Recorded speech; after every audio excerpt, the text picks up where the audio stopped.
Okadi here. Today we're going to be going over our Oracle Dragon build. This is a nice, low button, fast, easy, tanky, blasty, very solid build. It's one of my favorite builds this season. So let's take a look at some bossing and some mapping.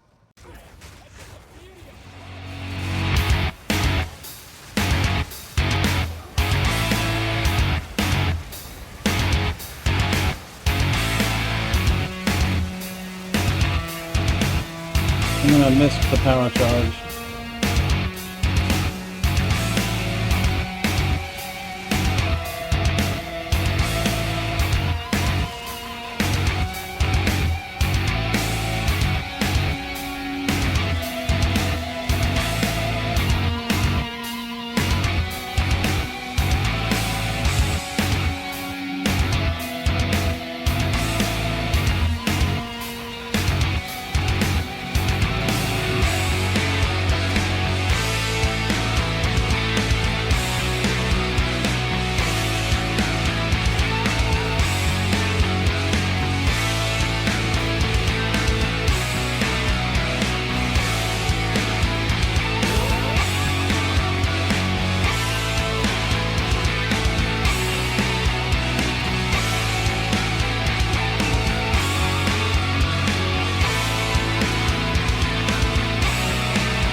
All right, Exiles, the showcase is over. Let's go over details and the POB.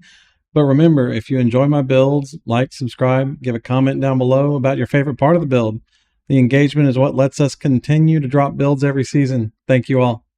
As we always do, we run a T3 breach to showcase a build, primarily just to show its mobility, keeping up with the breach, clear, and then Xesht is a good boss just for a damage example on. So let's go ahead and run a breach. Now we are running a lower budget on this character right now. So we do not have Nakiatas equipped, we do not have Rigwalds equipped, just basic lineage gems that are basically free. But we'll talk a little bit more about the skills and the supports and the passive tree layer. As far as the playstyle goes, like in this breach, it's just Pounce and Rend. Pounce and Rend is going to clear everything. We are utilizing a lot of tech with Vader's Vengeance to have extra cold damage, and we're scaling that with our Rage, and we obviously have 84 max Rage on the build. So that's a large portion of our clear damage. This combined with Herald of Ice and Uruks make for a very solid amount of damage and clear. You'll be able to hit screens and screens of creatures as long as they're all next to one another.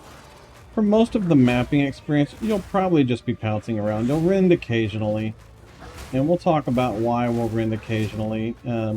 Primarily because we want to keep Vader's Vengeance up, and we want to make sure that our charged rend is always available by generating combo charges for pounce to consume to give us power charges. Because if you come up against something that's particularly tanky, you're going to want to use a rend on it. Pounce is not going to be enough. But for 90% of your mapping, pounce is just going to kill everything. This ends up being essentially a 1 or a 2 button playstyle, depending on whether or not you consider a movement ability to be a button, because we're only pouncing and rending for clear. Literally nothing else to do.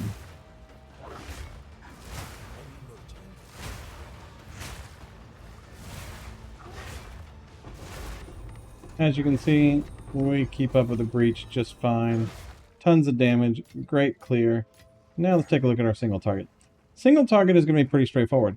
You're going to shred first until you have enough combo points to generate a charge with Xesht Chimes. So that's basically one set of shreds here. So shred, pounce, we'll dodge a little fisty thing here, and then execute Xesht. Nice, easy, straightforward. Flame Breath is going to do so much damage. Because it is hit-based damage, it's also going to stun them. So even if you don't kill them quickly enough, you're going to hit them with a stun anyway, and that's going to give you more than enough time. With the amount of rage that we carry on the character, you can Flame Breath for like 30 seconds. And so more than enough damage to kill every single boss in the game very, very easily. Now let's take a look at our skills first.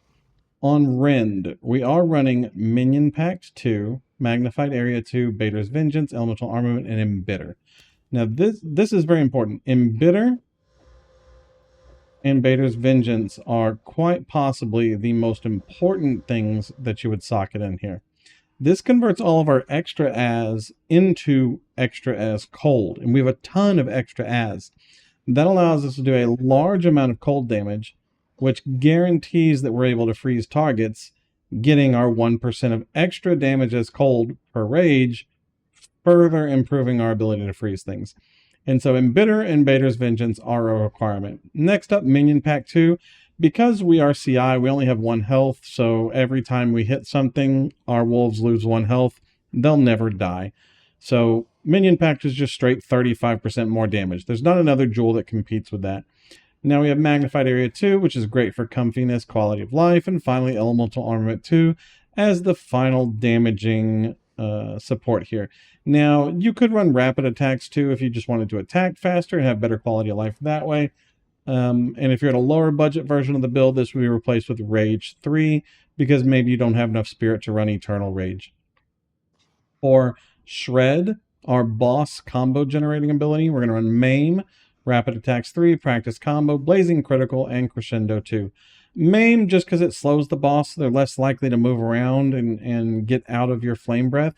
Rapid Attacks 3, because it attacks very quickly, generating combo points faster. Practiced Combo, because it increases the number of combo points that you generate. Blazing Critical, because every hit is a crit as an Oracle, so we just get an extra 15% fire damage for our Flame Breath.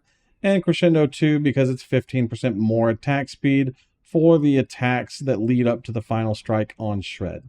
And so again, you shred the boss until combo points, and then you pounce to generate the combo points, and then you Flame Breath. For pounce, we're running Brutus Brain, so our wolves don't die to like random stuff. Cooldown Recovery 2, so that we can pounce more often. Culmination 2, so that we can generate points for Xesht Chimes, getting us power charges. And finally, Rapid Attacks 2, just so that we pounce around much faster. Now, obviously, Rapid Attacks 2 is the least important thing here, and there's a lot of flexibility with this slot if you wanted to run a mark or something else in exchange. Now, as a reminder, Pounce is both our combo generating ability and a damaging ability. Because we have 9 wolves, we have 9 times 4%, which comes out to like 40, I can't do math, 36%. Enemy takes 36% additional damage. 36% increased damage taken by our enemy is basically multiplicative for us because we don't have a lot of sources of increased damage taken. So make sure you are pouncing the target if it is going to be a tanky target. And then the wolves are going to be what is supporting that pounce damage. And the summon wolf just comes from you playing the game. As long as you are pouncing, it's going to summon wolves. And they don't die because we have Brutus Brain on them, which makes them cannot be damaged. But cannot be damaged does not prevent us from sacrificing life via Minion Pact. And so Minion Pact still functions, and British Brain keeps them from dying from random stuff. Now, if you are not CI, British Brain will not stop them from dying to Minion Pact if you had a lot of life. But again, 1 life means 1 life sacrificed. Very, very simple. For Flame Breath, we are running Fire Pin 3, Rage Forge 2, Minion Pact 2, Elemental Armor 2, and Rapid Attacks 2. Now, if you wanted more damage, you would instead run Rigwald's Ferocity instead of Fire Pin 2, and then Rakiata's instead of Rage Forge 2. These 2 support gems essentially double the damage of Flame Breath. It's not necessary. As you can see, Xesht melted away just fine. And I have run a lot of the mapping with strictly only Rage Forge 2 and Fire Penetration 2 slotted in. So those are exchangeable once you have a higher budget for better lineage supports. Minion Pact 2 again for more damage, Elemental Armament for more damage, and Rapid Attacks 2 again for more damage. And so that is how we're going to run Flame Breath here. For Savage Fury, we are running a prolonged duration on it is the only one. We are utilizing the fact that Savage Fury is in our weapon swap 2, Mana Remnants is in our weapon swap 1. This allows us to have Savage Fury active for bosses. I didn't hit Savage Fury on the boss because I never remembered to hit Savage Fury, but it is strictly a damage increase if you do hit Savage Fury, because Onslaught is 20% attack speed and 28% more damage is essentially like somewhere like 35% more damage for hitting the button. So make sure you hit it if you think the boss is going to live. Mana Remnants, we are running Coddle's Rejuvenation, Harmonic Remnants, and Remnant Potency 3. We don't actually need Mana Remnants for anything. We're utilizing it strictly for Catal's Rejuvenation, which gives us a large amount of cooldown reduction at a rate of 50% when we have, 40% when we have 8 stacks of it. And that allows us to pounce much more frequently. So that's why we're running the Mana Remnants here. Berserk, we're running an Uhtred's Exodus. These are a couple of div. They're not too expensive. We don't need any other supports on Berserk. And we're just looking for the increased effect gained on Berserk from having a very high level Berserk. On Eternal Rage, we are running Mysticism 1 or 2, depending on how much extra spirit you have. It just allows us to do more spell damage while Energy Shield is activated, or when Energy Shield is full, and Crown of Ice converts that to apply to attacks. And finally, Herald of Ice. This is a typical Uruk's Smelting, Armor Explosion, Armor Break 3, combo Herald of Ice. We have extra Fizz-Azz damage on our Talisman, which allows Herald of Ice Armor Explosions to trigger, and we break armor with Herald of Ice. The Armor Explosion triggers. The Armor Explosion has extra Cold-Azz. The target is chilled. The target dies. The target explodes. And we have Chaining Heralds. It's a very, very simple combo. Supporting it with Elemental Armament 2 and Magnified Area 2. I will say if you're struggling with your Herald chaining, it is either A, you don't have extra physical damage on your weapon, or B, your Herald of Ice damage is just not high enough. So make sure that you are getting your Herald of Ice damage high enough. Use a high level Herald of Ice if you need to. You can support this with Deadly Herald if you have the spirit for it, and you still need to get the damage up, but the tooltip needs to be over 20k realistically to get any kind of chaining out of it. And the higher you get it, the better the chaining will be on Herald of Ice. So that's how we're going to set up all of our skills here. For our gear, we are going to be running a Magi Talisman, preferably Jade Talisman secondary, Fungal, and Lightning Talisman as tertiary choices. Obviously, we have a lot of scaling from Rage, which we'll talk about, and so max Rage for the Magi Talisman is very important. Outside of that, this is a very simple talisman to craft. You can either buy one. These are not expensive. If you wanted a 600 DPS talisman with max Rage, Onslaught, Attacks, Companions, and extra Fizz-Azz, these are 7 div a piece. You can make a better one, obviously. You can go all the way up to probably a 900 DPS one. And these are in the 400 to 600 range. And so these are going to be your options for weapon.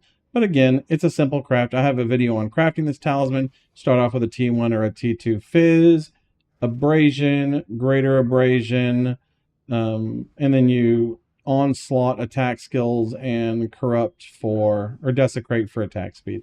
But very simple craft. There's a video in my YouTube that you can look at for that if you don't want to buy one. For a helmet, crown of eyes, this is a requirement. Ideally, you'll get one with 2 augments so that you have flex on your secondary augment here. And if you can, get one with an energy shield corruption on it. That is always beneficial because this energy shield corruption is multiplicative on your gear, not just on your helmet. So this is a global increased energy shield. Outside of that, we do want to make sure we're running a maximum rage socket in our helm right here. You can only have one of them equipped. For our body armor, we're just looking for an ES body armor with resistances and spirit. You do need to make sure that you have a minimum of 210 spirit total to run the skills, the spirit gems that we have slotted in here. Mana Remnant, Savage Fury, Herald of Ice, and Berserk are requirements. And really what you're getting all the extra spirit for is the quality of life of Eternal Rage. Eternal Rage makes it so that we're always at max rage. We don't have to pay attention to it. We don't have to worry about it. We don't concern ourselves with it. And it's just freaking nice. If you don't want to run Eternal Rage, you don't have the spirit for it, or you want to spend your spirit other places, you will need Rage 3 on Rend, you will need Rage 3 on Shred, and you'll probably need Rage 3 on Pounce just to keep your rage up while you're running around. But since it's such a huge part of our scaling, and we do like to make sure that things are as passively functioning as possible, getting all the extra spirit from our body armor and our amulet make that much more comfy. Now for our amulet, this could be a better amulet, but I'll be honest, amulets are freaking crazy expensive, and I didn't want to buy one. But this is a good amulet. It's energy shield, max energy shield, spirit, which we needed, as well as elemental resistances and strength. Now, you don't need the strength on here. This could be replaced with a +3 melee skills, and that would massively scale our rend damage, but we just didn't need it. So I stuck with a very, very inexpensive, relative to the rest of the gear, budget amulet, and I would recommend that you do the same. This is good enough, and you have better places to spend your money than on a +3 skills amulet. For our rings, we're running a Pulsekin. Obviously, with the Pulsekin, you want to make sure that you have a good roll on the cold damage, good roll on cold res. These are so dirt cheap. Extra strength means extra energy shield. A strength corruption is great, and a crit damage bonus is great. We'll talk about why crit damage bonus is good for the build, but it is good to have on the ring. Now, for our second ring, we're going to be running mostly elemental resistances on this. We're very, very lacking in the LE res department because we have a lot of demands out of the rest of our gear. And so we have a hybrid, or we have a topaz ring because that's what I needed elemental res for. And then we're going to be looking at all LE res, additional fire res, additional lightning res. If you can get increased fire damage, that would be ideal. Lightning is secondary, and cold, actually lightning is tertiary. Ideally, this would be fire damage or cold damage. Flat damage to attacks, it doesn't matter what it is. Just get some flat damage to attacks if you can. If you can afford it, get another flat damage to attacks here as well. Also a really good option. Now for our gloves, we are running energy shield gloves. You have a choice here. I'm currently running a leech soul tether setup. You can also run a headhunter and then non-leech setup. You really don't need the soul tether leech. Honestly, the build has 2.3k energy shield recharge per second, 2.4 second energy shield recharge delay. It's just not truly necessary, but I like the comfiness of the level of leech that we get because we have, of course, 11k energy shield, which means we can leech like 2k ES per second baseline. So Soul Tether with the Siren Scale gloves with leech on them is a very good option. Outside of that, on your gloves, you want increased attack speed and crit bonus damage, as well as some flat damage and high energy shield on your gloves. If you go down the Soul Tether route, make sure that you have excess life from leeches is applied to energy shield, and you do not have lose % energy shield per second. The lose life per second doesn't bother us. It also doesn't bother us on Berserk. And a lot of content creators have noted this little interaction. If you are CI, 10% life per second lost is 0.1 life per second, and we regenerate 20 life per second. So it's all counteracted because life does function fractionally whenever you're taking damage over time. And so we are running, of course, the lose life per second because that's the cheapest version of the soul tether available. Make sure you get your extra charm slots on your soul tether too. Don't cheap out that much on it. Charms are important. For our boots, max movement speed, max energy shield, intelligence, fire, and cold res. You'll notice that we have int on these gloves as well as int on these boots. It's not because we have an attribute requirement that's a challenge. It's because we want as much strength as possible, because strength is damage and energy shield. And so we only want the minimum amount of it necessary. So we're going to pick up stats wherever we can. And that's how we're going to look at our gear here. For our charms, I've got a rite of passage wolf charm, which is expensive. It's not necessary. It really just allows me to move faster and allows me to get better herald chaining out. Since I've upgraded so much of the build, I don't really need the extra armor break from the wolf charm. So really, it's primarily just extra move speed, which is always comfy. If you do not have a golden charm here, a silver axe charm would be good as well. And I'm probably going to replace this stone charm with a silver axe charm here shortly, because I really don't need this anymore. We'll talk about getting stunned as well in a second. And then our dowsing charm, which is used when you become ignited. Very important. Ignites are super nasty. Definitely have a charm that blocks ignites. We run Grant's Guard on any charm that we have that is not a unique charm, because that is very, very comfy. Grant's Guard gives us a lot of extra defenses in case we trigger either one of these charms. Obviously, this life flask is worthless. It doesn't do anything. We should probably just use a secondary mana flask here. You can use the belt that lets you equip 2 different flasks to equip Laviania's over here, and then you can equip a regular flask here that you can press as a cooldown for mana, but we don't really need mana anyway, so I've kind of ignored it. I'm running Laviania's because I'm not going to hit a mana flask. We don't need mana, so we'll just stick something in there to give us a little bit of passive mana recovery. Now for our passive tree, here's where a lot of the magic in the build happens. So we're going to talk about a few things.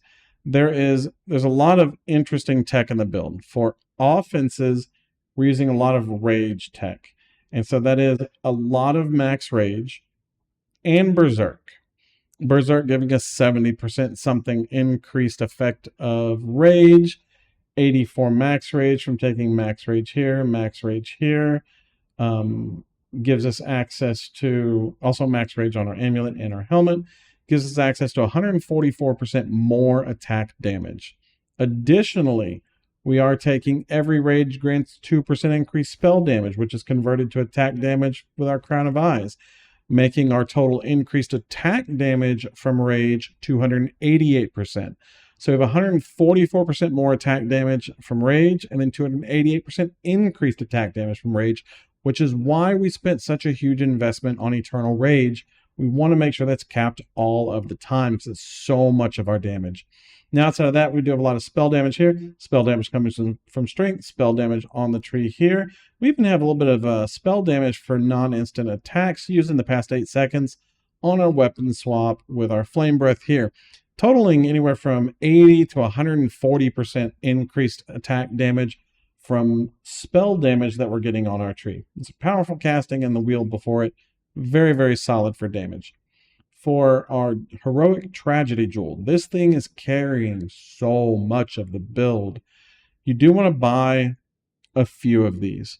Now, if you don't have a lot of seed currency for the build, you're going to get one, and whatever it has on it is just what it's got, unless you want to sell it and buy a new one. If you have some seed currency for the build, they're about 8 div a piece, buy 5 or 6 of them, and then use the ones that have a lot of useful nodes on them that you can take. And so we'll go over the nodes that we're using here in a second, but the primary purpose of this jewel is the conversion for Black Scythe training, which is 1% increased energy shield per 2 strength. And so this is a huge chunk of our energy shield on the build, because we do have a lot of strength. And so this is very important. You get that by it being a Verana Heroic Tragedy gem. Now, it also converts nodes on the tree. And so you can see this is 40% increased spell damage. This is 40% increased maximum energy shield. This is 40% increased elemental damage. These are very powerful nodes. Now in PoE2, we don't have a calculator yet to identify what remembrancing number allocates to what nodes. So we're just gambling it. But if you can get a good one like this one I have 40% increased max energy shield, 40% increased elemental damage, and 40% increased elemental damage.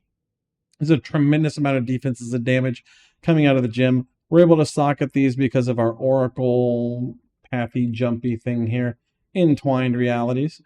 And so we get these for one passive point, 40 LE, 40 LE, 40 energy shield. Additionally, on our weapon swap, because Fire Breath is majority fire damage, we get Scorched Earth for 40% increased fire damage here, Scorched Earth for 40% increased fire damage here, and Scorched Earth for 40% fire damage right here.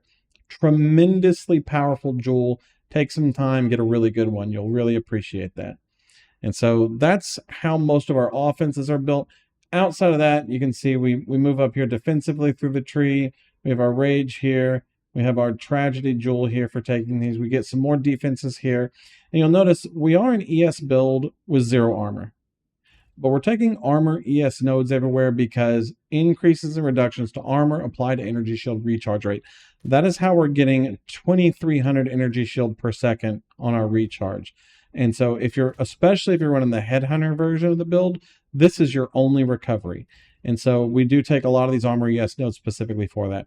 Ancient Aegis obviously does not increase armor from our equipped body armor, but we get a ton of ES from our robe. Now, if you've got the money, obviously, and at Zeri Sacrificial Garb, you can have armor and a ton of ES on it. That becomes a secondary option for you as well. But then you're back to dealing with the spirit issue of not having Eternal Rage. And so that's why we've gone with a Vile Robe. Outside of the budget, that's the primary reason. As we move down through the tree here, this is all damage. We do take a little bit of crit chance on the tree, which is good. We'll talk about that when we go over the passives here. And then Frozen Claw gives us extra cold damage, which allows us to freeze things faster. You can see we do have some weapon swaps here. Here's weapon swap for AoE on our Rend. We move down here, and here's a weapon swap for Tribal Fury for our Rend. And Tribal Fury is very important. Strikes deal splash damage. That means if you hit 3 guys with Rend, they all take 1 hit. If all 3 of the guys are standing together and Tribal Fury is activated, then they each take 3 hits. And so this splash damage from strikes is very, very important for your clear with Rend. Now, once your gear gets strong enough, this probably doesn't matter anymore. Not necessarily, especially if your Herald of Ice is triggering everything, but it's such a huge amount of damage, it's worth keeping in on the weapon swap. Moving down here, obviously we take the Rage node here. We come down here to take some AoE, and you notice we split strictly AoE for Rend, and then strictly attack damage for our second weapon swap, which is Flame Breath here. This wheel right here giving us damage against shocked enemies, ignited enemies, and chilled enemies is all part of our weapon swap 2, whereas the movement speed and the cooldown reduction is part of our weapon swap 1 here. Going up the tree, we do take Pain Attunement, which is counteracted by Chaos Inoculation, because in PoE2, low life and full life are both accounted for when you have 1 life. And so we get no critical damage bonus penalty, no critical damage bonus benefit. But this does allow us to jump out and take nodes on the tree, like this one, which is part of our Tragedy wheel down here. We take extra fire damage while shapeshifted. We take extra rage spell damage. We take hits have inverted. This is actually a weapon swap point. I know you can't see it too well there. This is a weapon swap 1 point, because you would potentially be using Rakiata's Flow in your weapon swap 2. So not necessary for Flame Breath if you are running Rakiata's Flow. We're running 10% extra damage as Fizz damage from our jump here on Ancestral Bond. Also brings in Electrified Claw, Scales of the Wyvern, Spirit of the Wyvern, and Endless Soaring. So note is very, very important. We also take Storm Charged here for an extra 40% elemental damage because we have always crit recently. And Expendable Army giving us 2 more minions, scaling our Pounce. Going up the tree here, we are taking Enhanced Barrier. We don't have a lot of life, but as you can see, it still converts your base life before the effects of Chaos Inoculation. So it is very good for us. Obviously, the extra energy shield here is good. Weapon swap 1, we do take our cooldown reduction right here.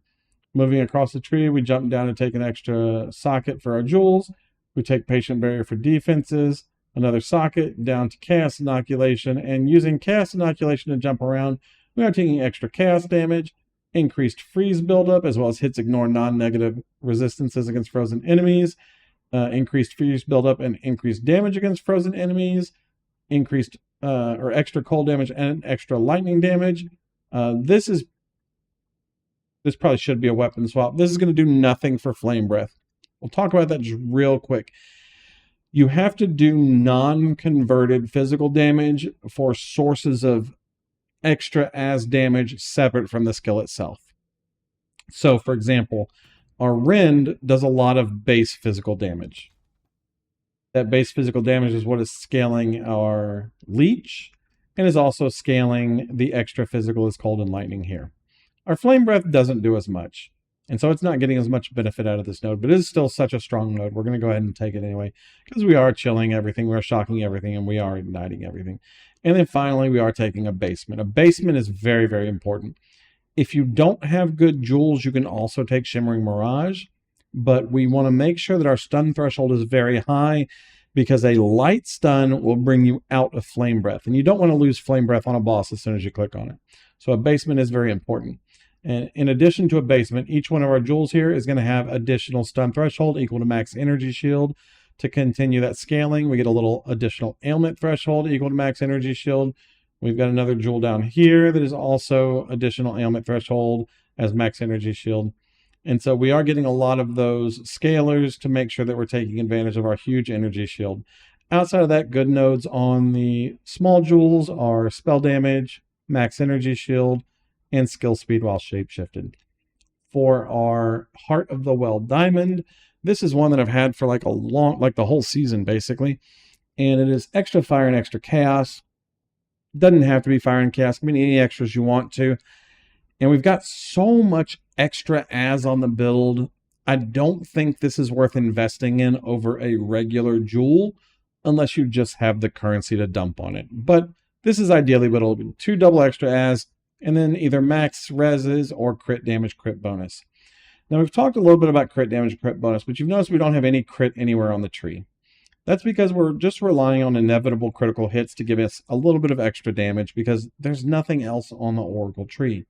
Now you could switch this weapon over to a crit weapon and instead of an attack speed weapon. That is much more expensive to make. And if you did that, you could come in and lose a lot of the extra damage as stuff and increase damage and go into some crit nodes on the tree. But I don't think that's actually worth the investment or the time. But inevitable crits still is. And so we'll take a look at Flame Breath, for example. Flame Breath has 10% base crit chance and 110% crit bonus damage. That means on average, we crit 110%, 10% of the time. Times, I can't do math, times 0.1. That's 11% more damage from our baseline crit and crit damage bonus. Now, inevitable crits rolls it again if you miss your crit, but then you deal 30% less damage. So the math on that is pretty simple.